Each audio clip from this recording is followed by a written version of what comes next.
তোমাদের নিয়ে যাবো সতীপীঠের আরাপীঠ নন্দীকেশ্বরী মাতার মন্দির। দেখো এখানে নন্দীকেশ্বরী মাতার মন্দির রয়েছে সতীপীঠের আরাপীঠ। মূল ফটকের বা সামনের দিকে দেখো প্রসাদের ডালা নিয়ে ভিতরে প্রবেশ করেছি। দেখো ঘন্টাটা বাজিয়ে নেব, ঘন্টা বাজিয়ে নিয়ে দেখো মন্দিরের ভিতরে প্রবেশ করলাম।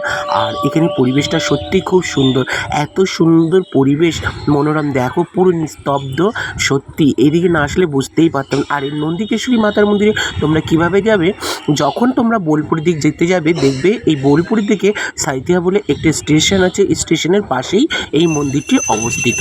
তোমরা অবশ্যই কিন্তু এখানে তোমরা উপস্থাপ করে তোমরা পুজো দিতে পারো। আর এটা খুবই সুন্দর মন্দিরটা, খুবই নিরিবিলি মন্দির। আমার তো পৌঁছে গিয়ে আমরা দেখো এখানে ঠাকুরমশাই অলরেডি পুজো দিচ্ছে। আর এই যে দেখো এই যে যেই ঠাকুরের গলা হারটা পড়েছে না, এটার ভিতরে রয়েছে এই হারটা, ঠিক আছে, মানে হার, গলার ভিতরে যে হার থাকে না, সেই হারটা, নট হার, ঠিক আছে বন্ধুরা। আর দেখো এই জায়গার ঠাকুরের শুধু ঠাকুরের রূপর দুটো চোখ হয়েছে, ঠাকুরের মূর্তি তৈরি হতে পারেনি।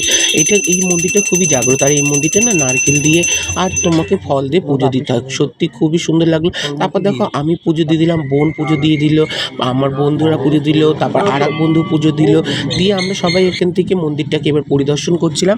দেখো মন্দিরটা কতটা সুন্দর, তোমরা না দেখলে বিশ্বাস। দেখো বন্ধুরা এই জায়গাটা এত সুন্দর, এই জায়গাটা হচ্ছে সতীপীঠের যে গলার হার ঠাকুরের, সেই হার এখানে পড়েছিল ঠাকুরের এক পিঠে হার, বললো না। এই হচ্ছে ঠাকুরের মূল ফটো, এইখানটায় এইটাই পুজো হয়। তারপর আমি ছবি তুলে নিলাম। আর বন্ধুরা একটু লাইক কমেন্ট করো, শেয়ার করো। সতীপীঠ তোমাদের কেমন লাগে।